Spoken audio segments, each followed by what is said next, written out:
일단은 그럼 14번을 볼게. 인공지능이 요즘에 이제 굉장히 많이 발달이 돼 있어, 그지? 그래서 뭐 옷도 추천을 해준다거나 맛집도 추천을 해줄 수도 있고, 그 다음 인공지능이 뭐 여러 가지 데이터들을 분석해서 뭐 소비자 성향 패턴이라든가 뭐 이런 부분들도 분석해서 알려주기도 하고, 혹은 뭐 일기예보 같은 것들도 역시 마찬가지 인공지능이 분석해서 뭐 이제 예보를 해주기도 하지. 우리 사회 앞으로 굉장히 뭐 인공지능에 관한 그런 부분들이 뭐 굉장히 많이 영향을 미칠 것이다 라고 이제 보고 있는데, 그런 측면에서 기본적으로 앞으로 인공지능이 결정을 내리기도 하고, 그 다음에 역시 마찬가지 인간도 결정을 내릴 수 있을 거야, 그지? 근데 예를 들면은 좀 전에 이제 옷을 추천해 준다고 그랬는데, 간단한 예시야. 나는 이렇게 이제 검은 옷을 입고 싶은데 인공지능은 뭐 오늘의 상황이라든가 아니면 당신의 어떤 뭐 얼굴 스타일이라든가 색조라든가 등등에 따라서 흰색을 입었으면 더 좋겠다라고 결정을 내리는 거야. 그래서 이렇게 이제 결정을 내렸는데, 문제는 뭐냐면 같거나 혹은 그에 대해서 인간이 공감을 하면 좋겠지만 공감하지 못하고 서로 상반됐을 때, 그때는 누구의 의견을 따르는 게 훨씬 더 좋겠냐는 거야. 이게 단순하게 뭐 옷 같은 거면은 그냥 뭐 내 개인의 어떤 취향이나 이런 부분에 국한되기 때문에 전혀 상관이 없겠지만, 문제는 뭐냐면 뭐 인공지능 의사 같은 경우 요즘에 어때? 왓슨이라고 하는 인공지능 의사가 나왔는데, 거기에서 환자의 진료에 대한 결정 부분이 서로 상의하면 어떻게 할 거냐는 거야. 인공지능은 암이다, 인간은 암이 아니다. 그럼 치료를 할 거냐 말 거냐, 혹은 뭐 배를 열어서 수술을 할 거냐 말 거냐, 이런 결정들이 후속적으로 나와야 되는데, 이게 충돌이 됐을 때 어떻게 할 거냐는 거지, 그지? 그래서 그런 부분에 대해서 우리가 좀 고민을 많이 해봐야 되는데, 그냥 단순히 인공지능이 인간보다 우월하다 이렇게 보기도 어렵고, 혹은 어차피 인간 마음이니까 인간 결정을 따라야 한다 이렇게 얘기하기도 어렵단 말이야. 그래서 이렇게 충돌이 되는 경우에는 충돌 상황에 대한 이해가 좀 필요하다는 거야. 그래서 좀 전에 얘기했던 어떤 사례들을 봤을 때, 첫 번째, 좀 나누어서 좀 생각하는 게 좋아, 그지? 우리가 뭔가 문제가 있을 때는 뭔가 카테고리를 좀 분류를 하자고 그랬어. 그래서 첫 번째로는 일단 이런 거야. 뭔가 감정적인 부분이고, 개인의 취향 같은 부분,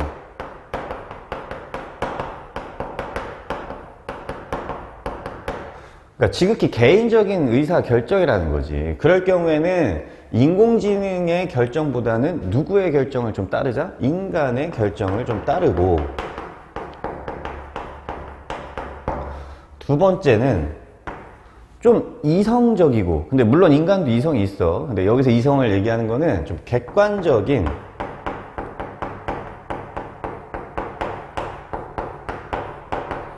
데이터에 의존하는 부분.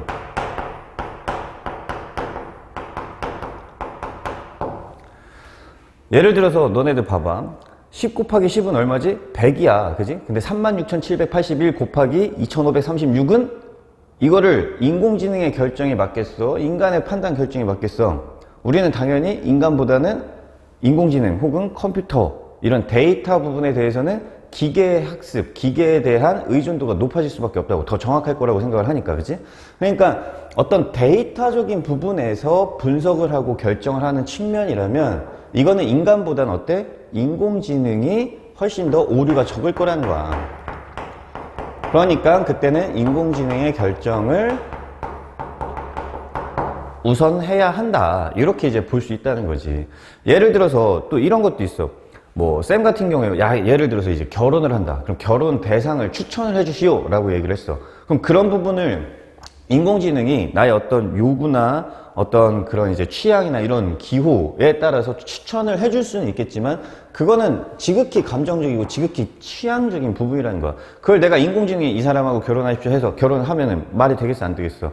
말이 안 되지, 그지? 그치만 아까처럼 어떤 환자의 객관적인 데이터를 분석하는 부분에서는 물론 의사의 경험이나 이런 부분들도 충분히 존중을 해야 되겠지만, 누구의 오류가 훨씬 더 적을 수 있다? 인공지능의 오류가 훨씬 더 적을 수 있다는 거를 우리는 감안을 좀 하자는 거고, 나아가서 무조건 이렇게 딱 두 가지로만 나누어서 결정할 건 아니고, 여기에서 우리가 인간의 주체성을 좀 한번 이야기를 해줘야 된다는 거야. 그지? 그러니까 인간의 주체성이라는 건 뭐야? 결국은 인간의 결정을 위해 인공지능의 분석 자료를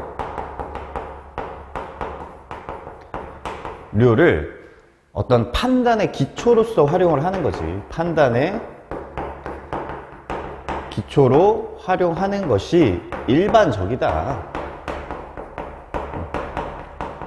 물론 좀 전에 이렇게 나누었지만 그래도 일반적으로는 결국 모든 어떤 결정이나 아니면 판단이나 이런 부분들은 가치라고 하는 게 들어갈 수밖에 없어. 우리가 가치 중립적이다 이런 얘기 들어봤지? 뭐 과학은 가치 중립적이다 뭐 이런 얘기도 이제 들어봤겠지만, 그렇다 하더라도 거의 대부분의 인간 결정은 가치가 전부 다 적용이 될 수밖에 없다고. 그러니까 어떻게 해야 돼? 인간 결정을 위해 인공지능의 분석 자료 혹은 결정 자료를 판단의 기초로 활용하는 것이 가장 일반적이라고 생각을 한다. 그러나 그래도 보통 이렇게 두 가지로 좀 나누어서 생각을 할 수 있을 텐데, 감정적이고 개인의 취향 부분은 인간의 결정을 당연히 존중하고 우선시해야 될 거고, 다만 어떤 객관적인 데이터에 의존하는 부분에 대해서는 인공지능의 결정을 우선시할 수 있을 것이다. 이런 정도로 이야기를 해주면 된다는 거야. 그래서 요 두 개를 이야기하기 전에 어떤 게 더 선행이 돼야 돼? 요 얘기가 일단 선행이 되어야 한다.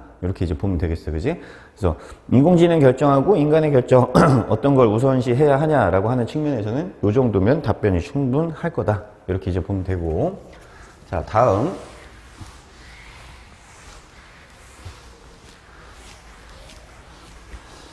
자, 우리가 앞으로 대학에 들어가면 할 일들이 굉장히 많아질 거고, 너네들도 마찬가지 학교 생활을 할 때 뭐 시험 공부도 해야 되고, 친구도 만나야 되고, 동아리 활동도 해야 되고, 학생회도 해야 돼. 그지? 그러다 보니까 일이 여러 가지 이제 중첩이 되는 경우들이 발생을 하거든. 그랬을 때 이제 15번이야. 일의 우선순위를 결정하는 본인의 방법이나 전략이 있냐? 이런 얘기지. 그래서 일을 네가 계획적으로 좀 처리할 수 있냐?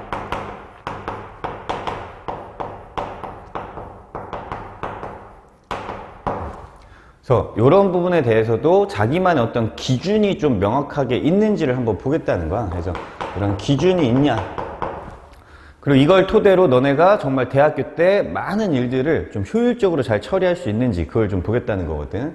일단 쌤 생각은 그래. 첫 번째로는 우선순위라고 한다면은 여러 가지 것들을 고려를 좀 해야 되겠지만, 보통 일반적으로 긴급도, 그 다음에 중요도를 좀 파악하는 게 좋지 않을까 이런 생각을 하고, 보통 우리가 회사에서도 혹은 경영 방식에서도 이런 기준들을 좀 많이 활용을 하거든. 자, 예를 들면 이렇게 보면 돼. 그러니까 일의 중요도가 요거에 이제 요 세로 척도가 되고, 긴급한 거, 긴급하다는 거는 기한이 임박한 걸 얘기하는 거야. 그래서 기한이 빨리 도래하는 거, 기한이 임박한 거를 요 가로축으로 한번 보자고. 그러면 잘 봐봐. 생각을 해보자. 중요하면서도 기한이 임박해 있어. 그럼 첫 번째로 해야 되겠지. 그지? 그 다음 두 번째로 해야 될 건 어떤 거겠어? 긴급한데 중요하지 않은 거. 그지? 일단은 마감 기한이 있잖아. 그지? 그러니까 마감 기한이 있으니까 어떻게? 긴급하면서 중요하지 않은 거를 좀 한번 해보고. 그 다음 중요한 거를 우리가 좀 고민을 해봐야 될 거야. 그러니까 시간이 있고 그리고 중요한 게 있어. 그지? 그럼 어떻게 해야 돼? 그거를 세 번째. 그 다음 중요하고 긴급하지도 않아. 그걸 어떻게 해야 돼? 네 번째. 그냥 마지막에 하면 되는 거야. 그래서 요런 정도. 그래서 긴급도와 중요도를 파악해서 가장 중요하다고 생각되는 일과 그리고 기한이 임박한 거를 우선시해야 하고, 만약에 중요도와 긴급도를 본다면은 그 자체에서도 어떤 걸 구분하는 게 좋겠어? 긴급도. 일단 빨리빨리 해야 되는 거. 그지? 뭐, 예를 들어서 빨리 해야 되면서 중요하지 않으니까 고민 없이 처리할 수 있는 일들이 있으면 그런 거를 좀 빨리빨리 먼저 처리할 수도 있다는 거야. 아니면, 이렇게도 볼 수 있겠지. 똑같이 이 순서를 나는 내 기준에서는 긴급한데 중요하지 않은 게 있어. 그러면은 대충 해도 되니까 이걸 먼저 하겠다. 그리고 긴급하고 중요한 걸 어떻게? 좀 더 고민할 수 있는 시간이 필요하니까 그 다음에 이거를 조금 한숨 돌리고 하겠다. 이렇게도 이야기할 수 있는 거야. 여기도 마찬가지야. 긴급하지 않은데 중요한 거에 따라서 중요하지 않은 일을 나는 빨리 그냥 대충 처리를 하겠다. 그리고 긴급하지 않지만 중요한 일을 가장 마지막에 하겠다. 뭐 이렇게도 이제 볼 수 있다는 거지. 이거는 이제 개인적인 측면에서 조금 나눠질 수 있는데 기본적인 어떤 기준이 된다면 이 정도 기준이 될 수 있고, 두 번째는 뭐 이런 것도 기준이 될 수 있을 거야. 그러니까 내가 하고 싶은 일, 나는 이번 주에 뭐 수영을 배우고 싶어, 아니면 수영을 하고 싶어, 놀러 가고 싶어, 뭐 이런 욕구에 해당하는 하고 싶은 일이 있고, 그 다음에 과제에 해당하는 해야 하는 일이 있을 거야. 그럼 하고 싶은 일과 해야 하는 일, 아니면 하고 싶은 일은 지극히 개인적인 일이고, 해야 하는 일은 그냥 개인적으로 해야 하는 일보다는 뭔가 약속이면서, 그리고 팀원 혹은 조원들 혹은 다른 사람들과 함께 해야 하는 일.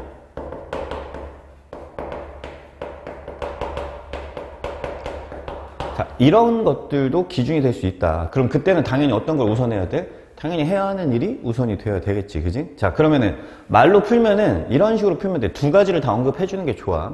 일반적으로 여러 가지 일들이 있을 때 어떤 일들을 먼저 처리해야 될지 일단 먼저 나열을 좀 해 보겠습니다. 그리고 첫 번째로는 긴급도와 중요도에 따라서 어떤 게 훨씬 더 빨리 처리해야 되는지 구분을 하겠습니다. 예를 들면 긴급하고 중요한 일을 저는 가장 먼저 처리를 하고요. 그리고 긴급하지도 않고 중요하지도 않은 일은 가장 마지막에 처리하는 순서를 적용한다면 제가 할 수 있는 일과 해야 하는 일들을 빠르게 구분할 수 있을 것입니다. 또는 뭐 어떤 긴급 상황이나 중요 사항 뭐 이런 것들을 구분하기 좀 어렵다면 그 밖에 제가 개인적으로 하고 싶은 일과 그리고 다른 사람들과 함께 해야 하는 일을 기준으로 구분을 좀 해 보겠습니다. 그러면 내가 하고 싶은 일은 조금 나중에 미뤄서 해도 되겠지만 타인 혹은 다른 사람들과의 약속이나 함께 공조를 해야 하는 일들에 대해서는 당연히 제가 하고 싶은 일보다 먼저 처리해야 한다고 생각합니다. 이런 정도로 나눠주면 충분히 좋은 우선순위 결정 방법이 될 수 있을 거야. 그래서 이 정도가 이것도 마찬가지 단순하게 좀 우리가 언급할 수 있는 좋은 우선순위 결정 방법이다. 이렇게 이제 볼 수 있고, 자, 또 넘어가서 16번 고등학교 생활에 대해서 좀 간단하게 또 물어보는 내용들이 나오는데, 고등학교 생활 중 가장 아쉬웠던 점이 무엇이냐 이렇게 이제 이야기할 수 있을 거야. 그래서 고등학교 생활에서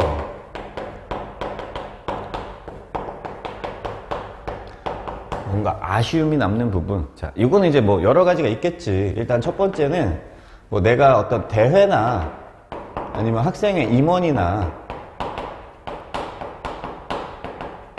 이런 부분에 뭐 충분한 도전을 하지 못한 거, 도전하지 못한 거, 아니면 뭐 비슷해, 뭐 체육대회나 뭐 이런 것들, 아니면 축제 MC, 뭐 대표 활동, 뭐 이런 것들에 역시 마찬가지야. 도전하지 못하고 뭔가 주저했던 거, 이런 것들도 조금 아쉬움이 남을 수 있을 거야. 그러니까 하고 싶었는데 못했던 거 위주로 조금 얘기를 하는 게 좋아. 일반적으로 그러니까 내가 성적이 덜 나왔다 뭐 이런 얘기 하는 것보다는 성적 얘기 말고 일반적으로 내가 이런 것도 해봤으면 참 좋았을 텐데 못했던 거, 이런 것도 한번 얘기를 해보고, 세 번째는 친구나 아니면 선생님,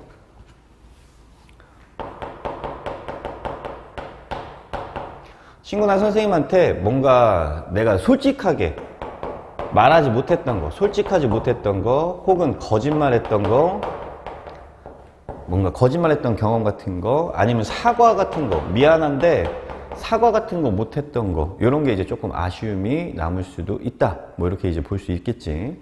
그 다음에 네 번째는 거꾸로야. 너무 공부만 해서 오히려 친구들과 좀 함께 어울리지 못했던 거, 이런 것도 거꾸로 이제 이야기해 볼 수도 있겠고, 아니면은 우리 갈등 상황에서 내가 다섯 번째, 원래 좀 양보를 좀 했어야 되는데 양보를 하지 못했던 거, 뭐 이런 것들이 있을 거야, 그지? 그래서 이런 부분들을 좀 얘기를 하고, 일반적으로 성적이 높건 낮건 간에 성적 얘기는 웬만하면 하지 말자. 그건 어차피 객관적으로 우리가 생기부에서 성적이 등급으로 나오는 거기 때문에 성적보다는 이런 활동 부분에서의 어떤 아쉬움을 이야기하는 게 좋겠고, 여섯 번째는 또 빠지지 않는 게 결국 뭐겠어? 코로나 얘기겠지. 코로나로 인해 뭐 동아리라든가 뭐 봉사활동이라든가 뭐 이런 것들 있잖아, 그지? 원래는 내가 동아리 활동을 되게 막 기획을 했었어. 2학년 때 실험 동아리 혹은 뭐 무슨 동아리 부기장이었어. 3학년 때는 드디어 이제 기장이 되어서 뭐 이런 데도 방문해보고 이런 실험도 해보고 친구들하고 이런 것도 함께 해보고 싶었는데, 코로나로 인해서 지금 다 막혀버렸잖아, 그지? 그러니까 코로나로 인한 동아리 봉사, 그 밖에 단체 활동, 이런 부분들 못한 거에 대해서 역시 여전히 아쉬움이 남는다. 뭐 이런 것들도 우리가 한번 해볼 수 있을 거야, 그지? 그래서 가장 일반적으로는 어떻게 보면은 코로나 이야기가 여기서 가장 일반적으로 좀 나올 수가 있을 것이다. 이렇게 이제 볼 수 있겠고, 자, 그 다음 17번을 좀 볼게. 17번. 17번인데 너네들 생기부 기반으로 정리를 할 때 일단 가장 먼저 생기부에서 보이는 표지가 뭐냐면은 수상 내역이란 말이야, 그지? 수상 내역. 그래서 사실은 교수들도 수상 내역에 일단 관심을 많이 가져. 일단 수상 내역이 많고 적고 뭐 중요하냐라고 했을 때는 그렇게 크게 중요하진 않겠지만, 일반적으로 수상 내역이 많으면은 학교 생활에서 일반적으로 비교과 활동에 많은 참여를 했구나는 당연히 그건 누가 봐도 보일 수밖에 없단 말이야, 그지? 근데 그렇다고 해서 무조건 많다고 좋다, 뭐 적다고 나쁘다, 이건 아니야. 왜냐하면 요즘에 학교에서 어떤 형식적인 상들도 많고 하다 보니까. 그래서 그런 부분에 대해서 교수들이 관심을 가지고 너네가 이걸 실질적으로 대회에 정말 어떤 의식을 가지고 도전을 했고, 그리고 그 대회를 통해서 정말 노력을 했고, 그리고 그 노력을 통해서 배웠는지 이거를 좀 많이 물어볼 거라고. 그래서 서류 기반으로 준비할 때 이제 수상 내역을 꼼꼼하게 하나씩 다 준비를 해야 되는데, 그 중에 좀 어려운 게 하나 있을 거야. 어떤 게 어렵냐면 바로 지금 17번에 나오는 것처럼 효행상 같은 게 좀 어렵지, 그지? 선행상도 마찬가지다.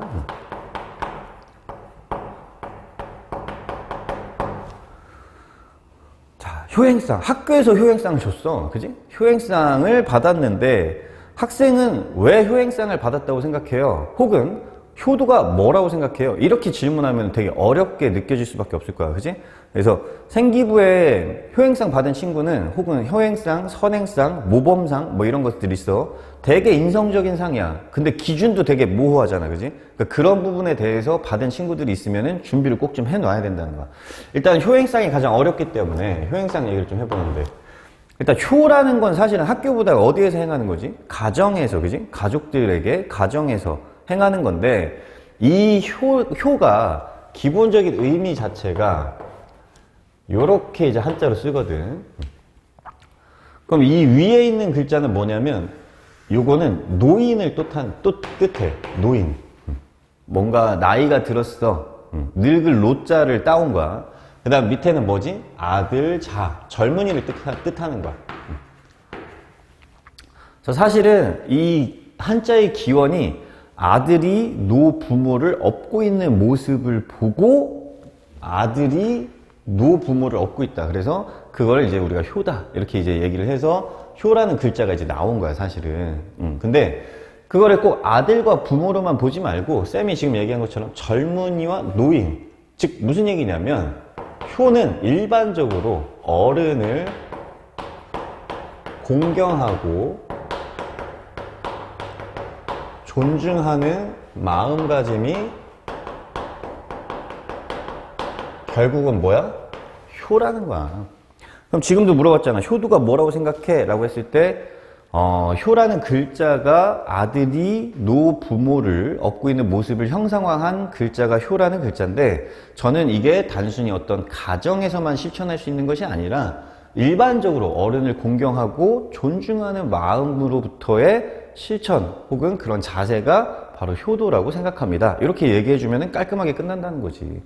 그러면 그런 마음인데 효행상을 그럼 네가 왜 받았니? 갑자기 이렇게 된 거야.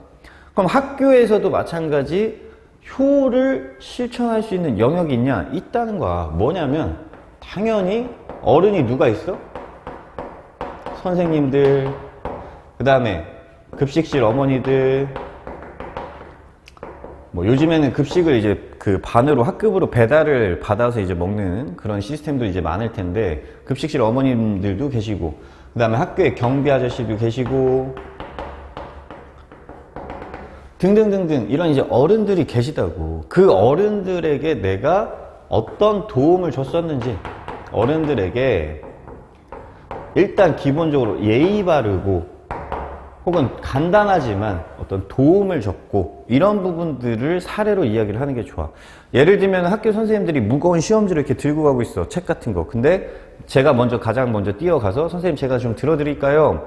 뭐 급식실 어머니들이 마찬가지야. 막 뭔가 야채를 들고 있는데 제가 좀 도와드릴까요? 경비 아저씨도 마찬가지. 뭐 무거운 뭐 이렇게 뭐 분리수거 그런 거 이제 경비 뭐 분리수거 함을 이렇게 정리를 하고 가신데 도와드렸다거나, 그런 사례를 이제 이야기하라는 거지. 그래서 그런 모습들을 평상시에 선생님들께서 좋게 봐주셔서 효행상을 받은 것 같습니다. 이렇게 얘기하면 되는 거야. 그지? 그래서 그렇게 이제 이야기를 해주면 돼. 그러면은 마찬가지가 되는 거야. 선행상도 마찬가지. 모범상 같은 것도 마찬가지. 별건 없어. 별건 없는데 간단한 사례.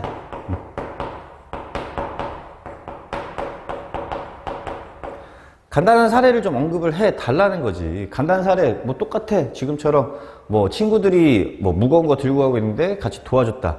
체육대회 하는데 뭔가 열심히 적극적으로 참여를 했다. 뭐 쓰레기 주울 사람 선착순 손들어라 라고 했는데 내가 가장 먼저 손들고 항상 적극적으로 참여했다. 뭐 이런 이제 적극성과 관련된 그런 사례들이 있으면 그 사례를 넣어주면 효행상, 선행상, 모범상이 전부 다 풀린다. 이런 얘기가 되는 거지, 그지? 그래서 그런 식으로도 한번 접근을 해볼 수가 있다라고 하는 거. 그리고 특히 효행상 물어봤을 때, 저 효행상 왜 받았는지 모르겠어요. 그냥 주셨어요. 선행상, 저 잘 모르겠어요. 그냥 주셨어요. 이러면은 진짜 나머지 상들에 대한 신뢰도도 전부 다 깎일 수 있다는 거야, 그지?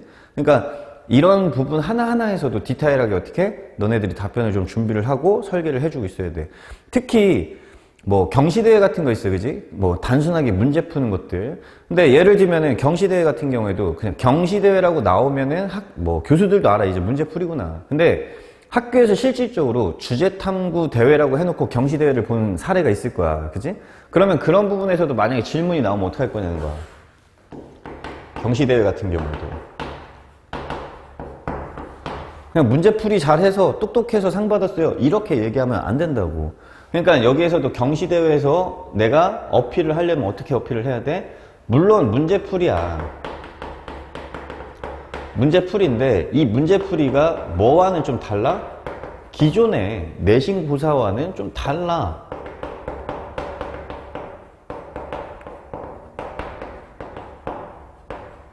기존의 내신고사와는 좀 다른 유형. 그거를 좀 얘기를 해줘야 돼. 그러니까 기존의 내신고사는 교과서 위주로만 나왔지만 이건 교과서가 아니야. 다른 자료 혹은 다른 도표 이런 것들을 해석하는 그런 이제 경시 대회였어 라고 하는 거를 꼭 얘기를 해주고, 그 다음에 내가 상을 받았잖아, 어찌됐건. 그러면 내가 여기에서 어떻게 공부를 했는지, 어떤 공부 방식, 더 좋게 얘기하면 어떤 공부 전략을 가지고 내가 공부를 했는지를 써줘야 돼. 잘했다 라는 걸 얘기를 해야 되겠지, 그 공부를. 그냥 여기서 단순하게 열심히 공부해서 이렇게 하면 안 되고, 열심히 공부해서가 아니라 내가 이걸 어떻게 효율적으로 공부를 했는지를 이야기를 해달라는 거야. 그러니까 이런 자료는 이런 식으로 분류를 했고, 이런 자료는 이런 식으로 분류를 했고, 이거와 관련해서는 뭔가를 더 추가적으로 찾아봤고, 이런 거를 여기다 이제 넣어줘야 된단 말이야, 그지? 그러니까 어떤 세분화된 분류, 그다음 추가적인 조사, 이런 부분들을 빠뜨리지 말고 얘기를 해 달라는 거야. 그래야 어떻게 네가 이렇게 어떤 학교 교과 학습적인 지식 이외에 더 추가적으로 공부를 할 수 있는 역량을 갖고 있구나 라고 하는 거를 교수가 인정을 하고, 이 친구는 여기에서 뭐 금상을 받았다 은상을 받았다 했으니까 얘가 전교에서 그래도 이 분야에 대해서, 이게 과학이면 과학, 수학이면 수학, 이 분야에 대해서 전교에서 그래도 탑3 안에 드는구나, 이런 영역들에 대해서 그걸 이제 인정을 받아야 된다고, 그지? 그러니까 상은 쭉 많이 채워놓고 대답 못하면 그거는 학교에서 그냥 형식적으로 준상에 불과하니까 그렇게 느끼지 않게끔 어떻게 해야 돼? 하나씩 하나씩 내가 무엇을 열심히 노력했는지를 정확하게 써달라는 얘기야. 알겠지? 그래서 그렇게 해서 너네들이 답변을 좀 잘 준비를 해주고, 생기부 준비할 때 디테일하게 좀 잘 해야 돼. 기억 안 나는데요? 뭐 이런 식으로 그냥 넘어가면 안 된다는 거야. 자, 그 다음 18번. 창의성을 발휘했던 경험. 창의성.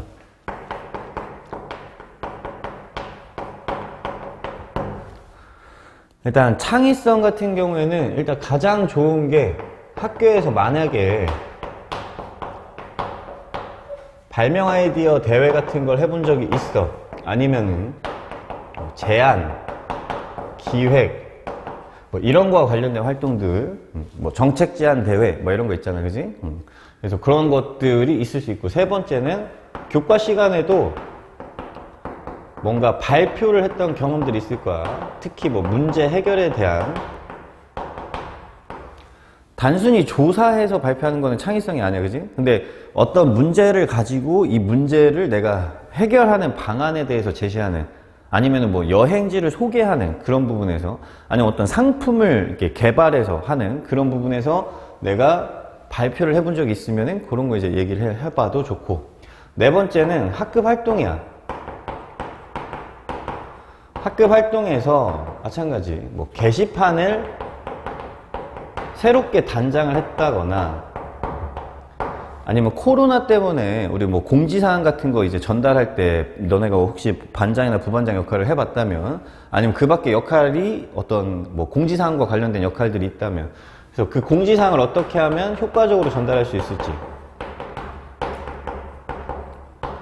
뭐 그런 부분에서도 이제 찾을 수가 있고, 아니면은 뭐 1, 2학년 때 다 합쳐서 멘토 멘티 활동 같은 것도 내가 단순히 그냥 어떻게 막 자료 조사해서 가르쳐 줬다, 아니면 뭘 찾아서 줬다, 이런 거 말고 이 친구의 패턴에 맞는, 이 친구의 어떤 생활 습관, 공부 습관, 혹은 공부 수준에 맞는 무언가를 내가 새롭게 준비를 해줬다, 뭐 이런 것들이 있을 거야, 그지? 그래서 그런 부분들도 마찬가지.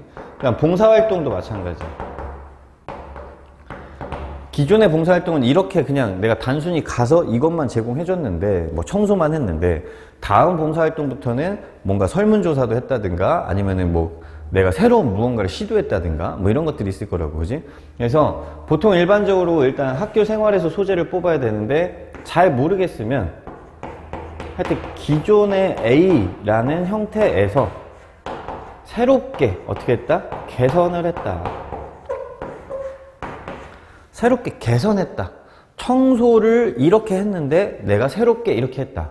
그러니까 보통 뭐 자소서 3번 같은 경우에도 소통 위주로 많이 쓰여 있지만, 거기에서도 마찬가지. 어때? 기존에는 이렇게 했는데 내가 새롭게 친구들의 의견을 나누면서 이렇게 바꿨어 라고 하는 내용들이 자소서 3번 같은 데도 들어있을 거란 말이야, 그지? 그러니까 뭔가 새롭게 개선을 했다라고 한다면 그게 전부 다 창의성을 발휘한 경험이 될 수 있다는 거야. 아주 단순한 사례도 하나 들어줘 볼게. 아주 단순하게 뭐가 있냐면, 이렇게 문을, 지금처럼 교실 문을 열었어. 근데 문을 이렇게 열다 보니까 어때? 뒤에 쓰레기통이 계속 걸린단 말이야. 그러니까 이렇게 문을 어떻게 할까? 문을 이렇게 삑 하고 열었더니 여기 쓰레기통에 이렇게 딱 걸리는 거지. 근데 이게 학교 생활을 오래 하다 보면 어때? 실질적으로 나는 얼마만큼만 열어도 들어갈 수 있는지 충분히 아니까 그냥 습관적으로 들어간단 말이야. 근데 이게 막 뭔가 급한 상황이나, 아니면 다른 친구들 같은 경우 문을 열다가 쿵 하고 부딪힌다거나, 아니면 동시에 우르르 들어가다가 뭐 다치는 상황들이 발생하거나 이럴 수도 있다고. 그랬을 때 이 쓰레기통의 위치를 옮겼다. 이것만으로도 뭐야? 창의성을 발휘한 경험이 될 수 있다고. 이것만으로도. 그러니까 너무 창의성이라고 해서 뭔가 새롭게 생각하지 마. 그러니까 무에서 유를 창조했다. 없는 거에서 유를 창조했다. 이런 식으로 접근을 하게 되면은 솔직히 니네가 창의성을 발휘한 경험을 표현하기가 되게 어려워져.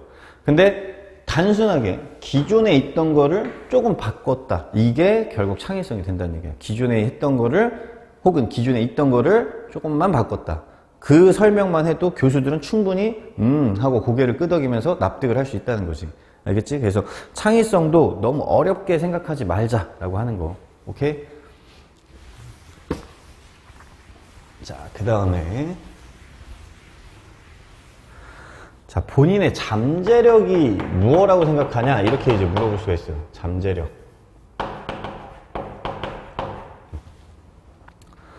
근데 잠재력이라고 하는 거는 일단은 기본적으로 현재 드러나 있어, 안 드러나 있어? 이렇게 수면에 잠겨 있다는 거거든. 그러니까 명확하게 드러나는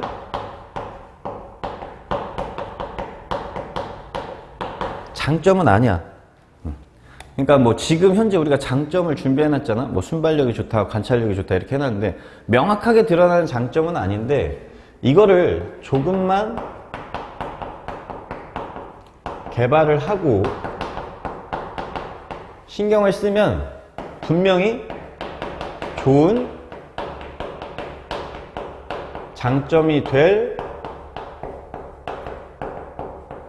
가능성이 있는 거, 이런 부분들을 한번 생각을 해주면 좋다. 근데 이것도 또 어렵게 생각하지 말고 그런 걸 이제 진짜 잠재력을 찾으려고 하지 말고 그냥 이렇게 생각해. 장점이 있는데 내가 기본적으로 지금 장점을 관찰력, 뭐 리더십, 그 다음에 뭐 책임감, 뭐 이런 식으로 이제 정해놨다 이거야.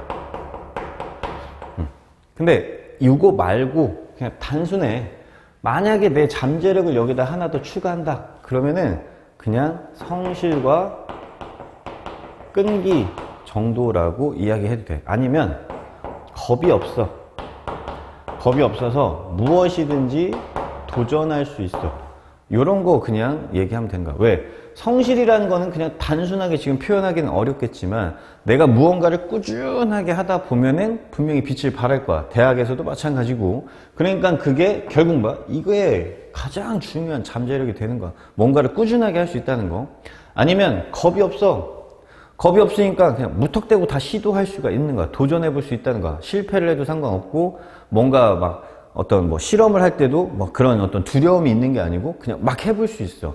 그럼 계속해서 도전하다 보면 이것도 뭐야? 쌓여서 좋은 경험이 되고 좋은 실력이 되겠지. 그래서 쌤은 그냥 가장 일반적으로 이 둘 중에 하나를 하면 좋을 것 같아. 만약에 장점이 안 들어 있으면. 그래서 성실함, 저의 잠재력은 뭐 다른 무엇이 아니라 성실함이라고 생각합니다. 왜냐하면 항상 일관적으로 꾸준하게 내가 해왔던 거, 이런 걸 이제 경험을 이야기하면 되고, 그 다음에 저의 잠재력은 무엇이든 겁이 없이 도전할 수 있는 도전정신이라고 생각합니다. 또 이렇게 얘기해도 마찬가지, 그것 또한 잠재력이 될 수 있다는 거야. 그리고 마찬가지 성실과 도전 같은 경우에는 잠재력으로 표현을 했다면 역시 마찬가지 어떻게? 간단한 사례를 하나만 넣어주면 돼. 뭘 꾸준하게 했는지, 뭔가에 도전해본 경험이 있는지 그것만 살짝만 이야기해주면 충분히 역시 마찬가지 잠재력 표현하는데 무리가 없을 거다, 이렇게 보는 거야. 알겠지? 자, 그럼 뒤에 넘어가서 또 새로운 질문이 나오지. 새로운 것도 또 한번 보자. 뜬금없는 질문이 하나 나오는데, 시각장애인에게 노란색을 설명한다면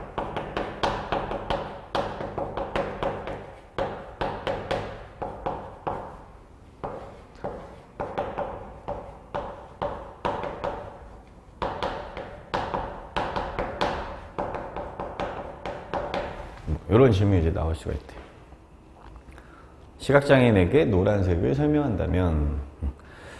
근데 이게 그냥 뜬금없이 왜 나왔냐 이거야. 시각장애인한테 노란색을 설명한다. 그러면 보통의 대다수의 학생들이 이제 일반적으로 뭐라고 얘기하냐면, 아, 시각장애인에게 노란색을 설명할 때 저는 뭐 바나나를 만지게 해주겠다. 그리고 바나나를 먹어보고, 아, 이런 색깔, 이런 모양의 이런 달콤함이 뭐 노란색이라고 생각을 한다. 뭐 이렇게 이제 접근을 하는 친구들도 있어. 아니면은 뭔가 따뜻한 색이다, 막 이렇게 이제 자기만의 해석으로 접근을 하는 친구들도 있어. 근데 잘 봐봐. 바나나와 같은 모양과 바나나와 같은 달콤함 혹은 뭔가 따뜻함, 뭔가 포근하고 따뜻함, 이런 거 이제 전달을 했어. 근데 그 시각장애인이 그래, 그럼 노란색이 그런 거구나 라고 이제 차후에 다른 곳에 갔는데 레몬을 손에 쥐고 레몬을 한 입 먹었어. 그랬더니 이게 뭐지? 이랬더니 이건 무슨 색이야? 만약에 색깔로 치면 그때 옆에 있는 사람이 이거 노란색이야 라고 한다면은 기존에 알고 있던 노란색과 어때? 너무 대치가 될 수 있단 말이야. 그지? 결국에는 이 색이라고 하는 거를 한 가지 기준에 의한 해석으로 접근하면은 안 된다는 거야, 결국엔. 그지? 그러니까 여기에서 이제 보려고 하는 게 뭐냐? 일단 첫 번째 기준이 있어. 판단 요소.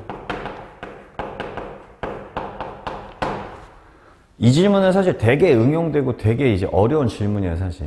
뭐를 판단해 보려고 하는 거냐면, 자기 입장만 생각하지 말고 누구 입장에서 생각해야 돼?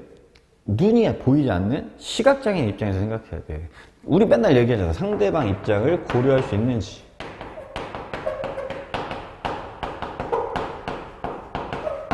이걸 판단해 보려고 하는 거고, 두 번째, 색이라고 하는 부분이 지극히 개인적인 느낌들이 있을 수 있단 말이야. 누구는 뭐 병아리 아니면 유치원, 개나리 이런 걸 상상하면서 뭐야? 포근하고 따뜻하다 이렇게 생각을 할 수도 있는 거고, 어떤 사람은 신호등의 노란불 아니면 멀리서 보이는 어떤 노란색 경고 표지판, 경고의 의미를 먼저 떠올릴 수도 있어. 색은 이렇게 가치 중립적이지가 못하단 말이야. 즉 무슨 얘기냐면, 색깔에 들어있는 여러 가지 의미들을 자의적으로 내 입장에서만 똑같아. 내 입장에서만 해석해서는 안 된다라고 하는 거야. 상대방 입장을 고려해야 되고 다양성을 인정할 수 있냐. 혹은 우리가 늘 강조했던 것 중에 하나가 뭐냐면 편견이나 혹은 선입견을 가져서는 안 된다라고 하는 걸 여기서 판단을 해보려고 하는 거야, 결국에는. 근데 이게 사실 이 질문이 원래는 어디에서 제일 먼저 나왔었냐면, 면접 분야에서 제일 먼저 나왔을 때, 요새도 계속 나오는 질문 중에 하나야. 기업에서도 많이 나오고, 어디에서 제일 먼저 나왔었냐면, 은행 면접에서 사실은 제일 먼저 나왔었어, 원래는. 근데 이제 이게 점점 흘러서 다른 기업에서도 활용이 되고, 이제는 대인 면접에서도 가끔씩 나올 수 있다는 거지. 근데 왜 은행에서 제일 먼저 나왔냐? 은행에서 간단해. 은행에 찾아오는 다양한 고객들이 있거든. 다양한 고객들. 어린이도 있고, 뭐 우리처럼 그냥 일반적인 학생, 어른도 있고, 노인분들도 계셔. 근데 그분들한테 예를 들면 어려운 어떤 뭐 금리라든가 카드 이용이라든가 아니면은 나중에 좀 더 어려운 대출 분야에서 뭐 방카슈랑스라든가 뭐 이런 것들을 막 설명을 해줘야 되거든. 근데 그 설명을 해줄 때 누구의 입장에서 설명을 해야 돼? 은행 입장에서 전문적인 용어를 쓰면서 설명하면은 당연히 고객이 이탈되거나 아니면 오해를 할 수도 있다는 거야. 그러니까 누구의 입장? 고객의 입장에서 너는 설명을 할 수 있는 사람이 이거를 지금 보겠다는 거거든, 사실은. 그래서 사실 얘는 답이 정해져 있질 않아. 그래서 첫 번째. 시각장애인에게 만약에 노란색을 설명하라 라고 한다면 노란색에 대한 자의적인 해석을 하면 안 돼. 내 입장만 생각하면 안 되고, 시각장애인의 입장에서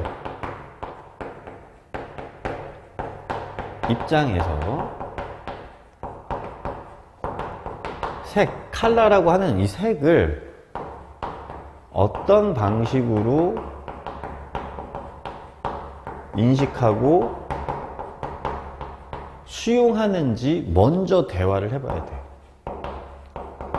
색을 촉감으로 이해하려고 하는 성향인지 청각으로 이해하려고 하는 성향인지, 그치? 아니면 후각과 미각을 통해서 이해하려고 하는 성향인지를 대화를 해봐야 돼. 왜? 시각이 아닌 요소를 바탕으로 느낄 거 아니야, 결국에. 시각이 아닌 요소로. 그치? 그럼 시각 아닌 어떤 걸로 인식하고 수용하는지 대화를 해서 맞춰야 돼. 이렇게 상대방 입장을 고려를 해야 된다는 얘기야. 상대방의 입장을 고려해야 돼요. 일단 이게 가장 중요한 거고, 두 번째는 색이라고 하는 색에 대한 다양성에 대해서 이야기를 해줄 거야. 색에 대한 다양성. 아까 얘기했잖아. 달콤함도 있어. 바나나와 같은 달콤함도 있어. 근데 레몬이나 오렌지와 같은 시큼함도 있어. 혹은 병아리와 따뜻한 햇살, 유치원 어린이 편안함도 있어. 그치만 뭔가 경고의 의미도 가져. 그러면 설명을 해줘야 돼. 왜 그럴까라고 하는 부분에 대한 설명.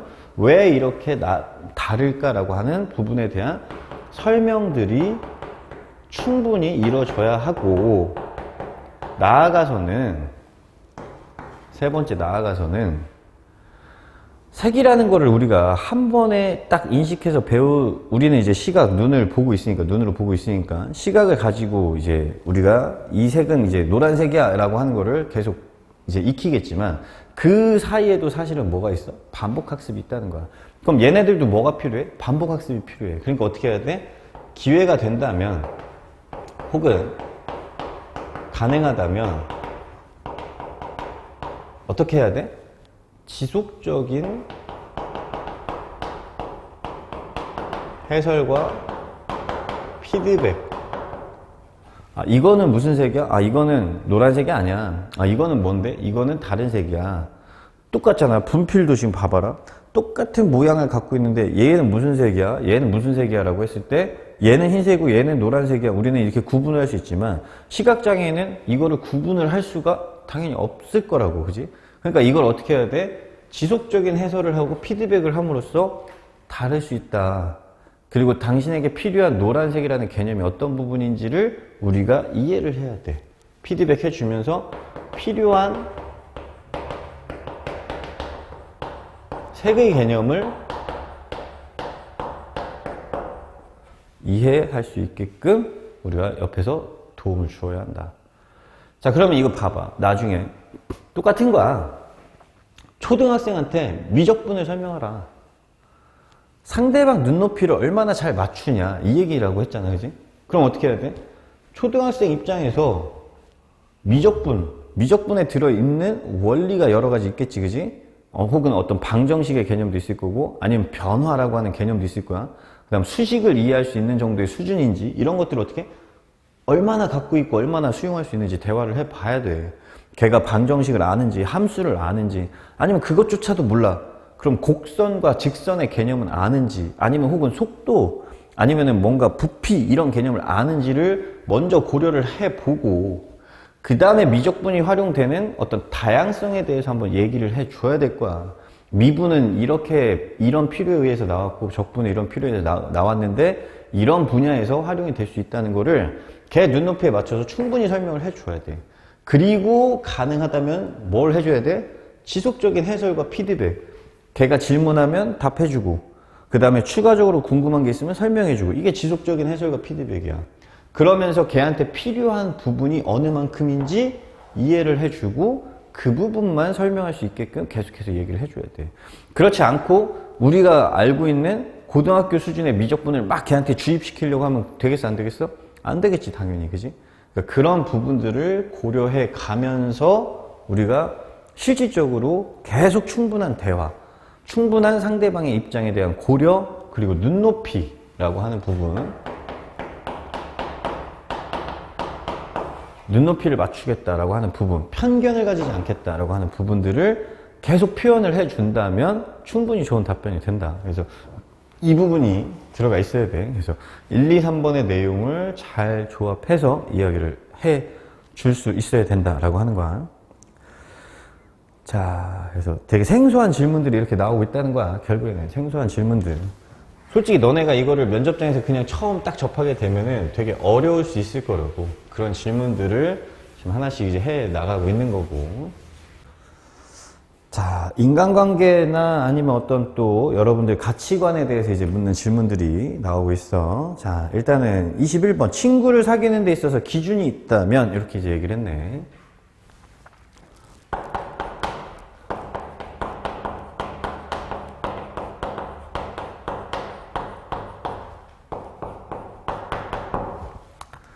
자, 친구를 사귀는 데 있어서 기준. 이거를, 저는 돈 많은 친구요. 저는 착한 친구요. 이렇게 또 기준을 얘기하면 좋을까, 안 좋을까? 그렇게는 별로 좋지 않을 거야. 결국엔 친구라고 하는 부분은 똑같아. 편견을 가져서는 안 돼. 어떤 사람에 대한 편견, 선입견을 가지고 내가 친구를 사귀는 건 바람직하지 않다. 그러니까 편견과 선입견을 가지고 친구를 사귀는 건 바람직하지 않아. 결론은 편견과 선입견을 없애야 돼. 그리고 당연히 어떻게 해야 돼? 친구의 입장을 존중하고, 친구 혹은 상대방 똑같은 거야. 친구의 입장을 존중하고, 결국 대화가 잘 돼야 돼. 그래서 서로에 대한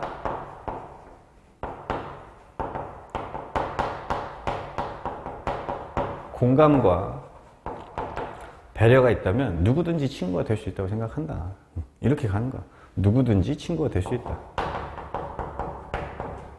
그리고 무엇보다 중요한 것은 이게 훨씬 더 중요해. 무엇보다.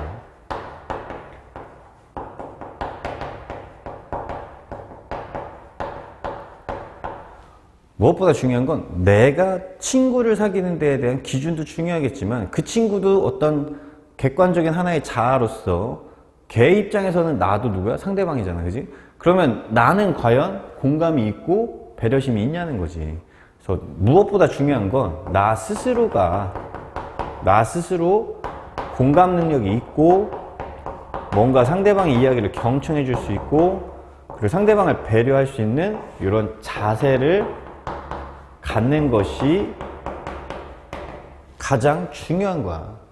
그랬을 때는 우리가 누구도 친구가 될 수 있고 누구와도 같이 뭔가 화합하고 조화롭게 그렇게 지낼 수 있다라고 하는 걸 얘기를 해줘야 돼. 저는 친구를 어떤 기준으로 사귀입니다 이렇게 대답하는 건 금물이라는 거야. 그렇게 얘기하면 안 돼. 알겠지? 그걸 물어본 게 아니라 내가 어떤 사람입니다 라는 거를 마무리를 해줄 수 있어야 된다는 거야. 그래서 그 부분을 좀 잘 또 이해를 하고. 자, 인간관계에서 가장 중요한 거 22번. 인간관계에서 가장 중요한 거 결국 뭐겠어? 똑같아. 공감, 배려 이런 것들. 그리고 하나만 더 하자면은 뭐 공감, 배려 말고 예를 들면 일관성이라든가 아니면 약속을 지키는 거. 인간관계니까 그지? 그러니까 그 사람하고 공감하고 배려하는 것도 중요한데 뭔가 규칙이 어긋나 말하는 게 다 틀리고 공감은 하는데 때에 따라서 막 달라져? 그러면 안 돼. 어떤 자기만의 어떤 일관성이 있어야 되고 약속을 잘 지키는 거 이런 게 인간관계에서는 사실은 가장 중요할 수 있어. 그리고 이를 통해서 뭐가 생기는 거야? 호감도 생길 수 있겠지만 호감 플러스 중요한 건 뭐겠어? 신뢰겠지. 그러니까 이런 걸 통한 호감도 중요해. 좋은 사람이 되는 것도 중요해. 그렇지만 뭐도 중요해? 일관성과 약속을 지킴으로써 신뢰를 갖는 것도 중요할 수 있다는 거야. 그지? 그런 부분들도 인간관계에서 중요하다고 생각한다 라고 하는 거. 그지? 그런 정도를 좀 생각을 해주면 되겠고.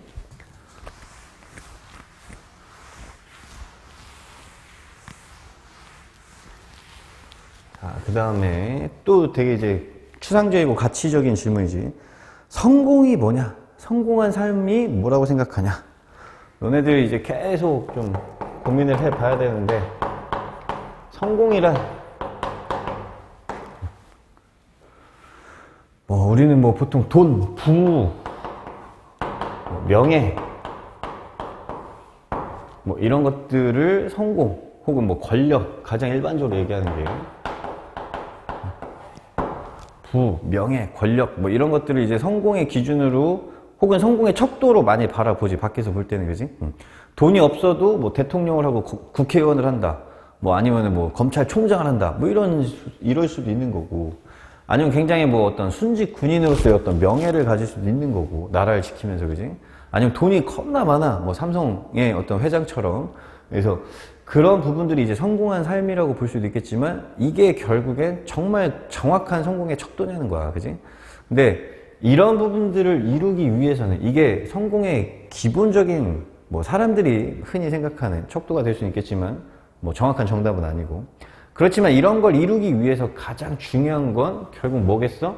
첫 번째 정확한 목표야.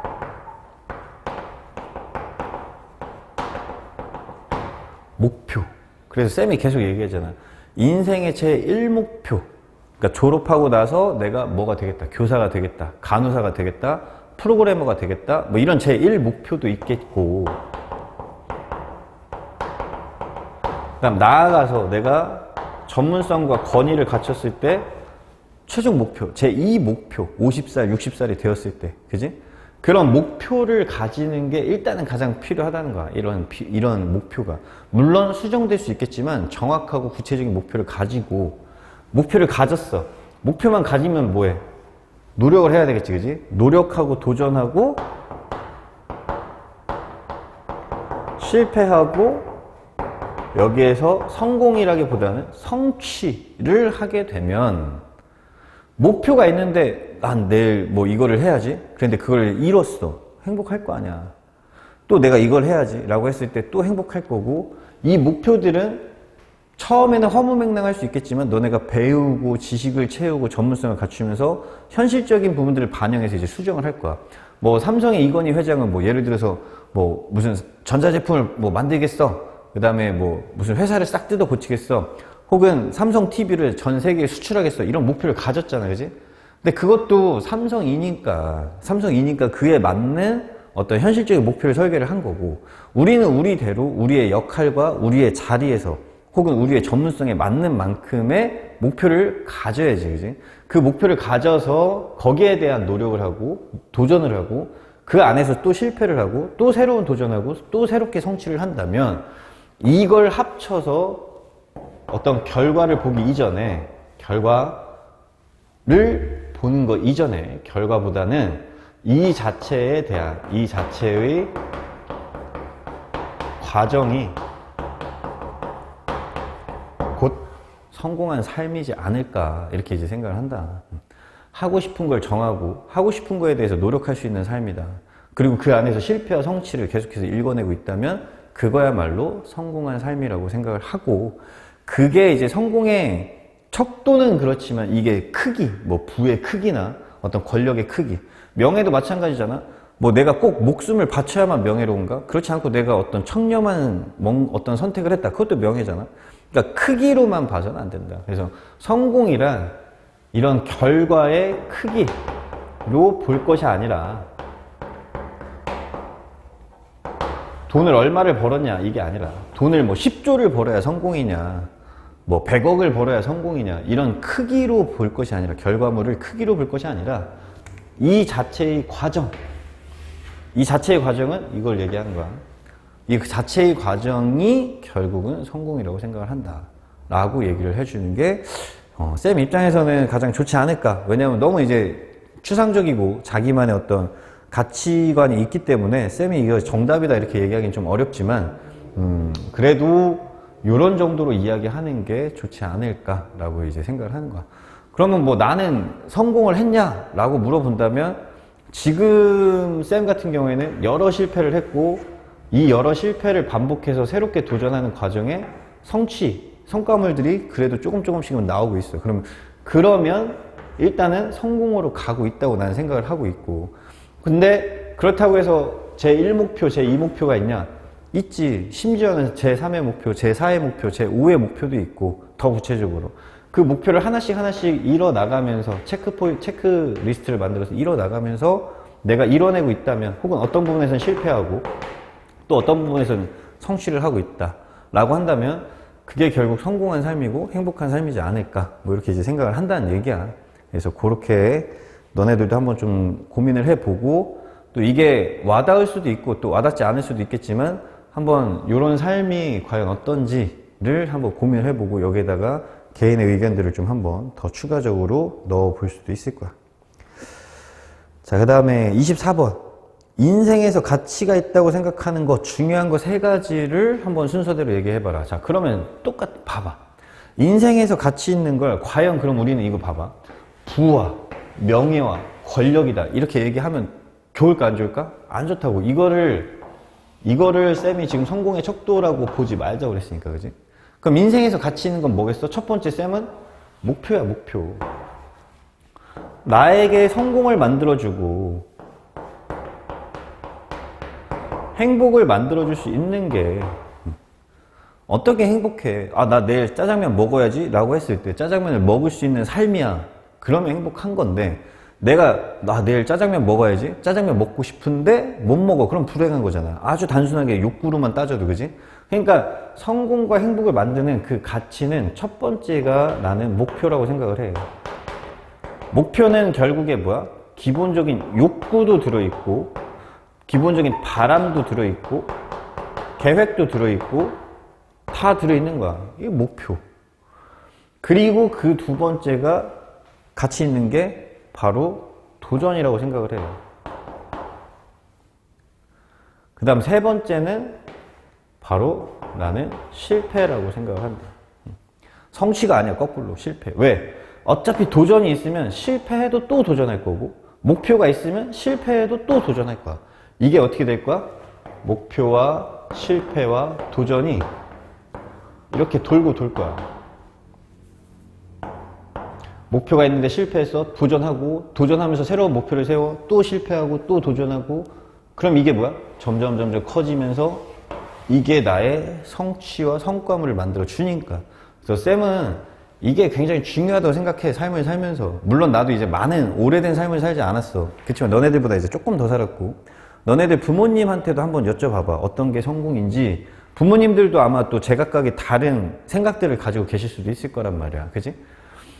그러니까 여러 사람들의 어떤 의견을 들어보겠지만 이런 게 이제 가장 중요하지 않을까라고 이제 생각을 하는 거고, 그리고 또 아니면은 인생에서 가장 중요한 가치를 이번에 좀 얼마 전에 그 이건희 회장, 삼성 이건희 회장이 이제 뭐 돌아가셨잖아. 고인이 되셨고, 그랬을 때 그 회장이 이렇게 남긴 편지를 보면은 그분은 뭐 건강이라고 이제 또 표현을 했어.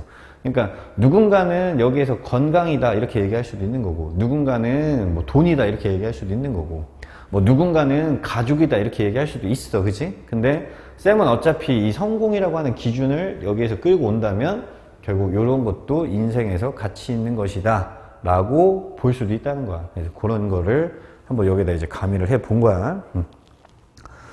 그래서 24번은 뭐 여러분들 생각이 되게 중요해요. 중요한데 뭐 가족, 건강, 뭐 친구, 혹은 자기 자신 뭐 이런 것들도 있겠지만 뭐 그런 부분들 뿐만 아니라 이런 것들도 한번 표현을 해보자 라고 이야기를 해보는 거지. 자, 그러면 25번부터는 차후 영상에서 다시 또 추가적으로 영상을 제작을 해서 업로드를 해 줄 테니까 일단 오늘은 여기까지 해서 답변을 또 준비를 하시고 최대한 내일 바로 준비해서 업로드를 해 드리도록 하겠습니다. 여기까지 할게요.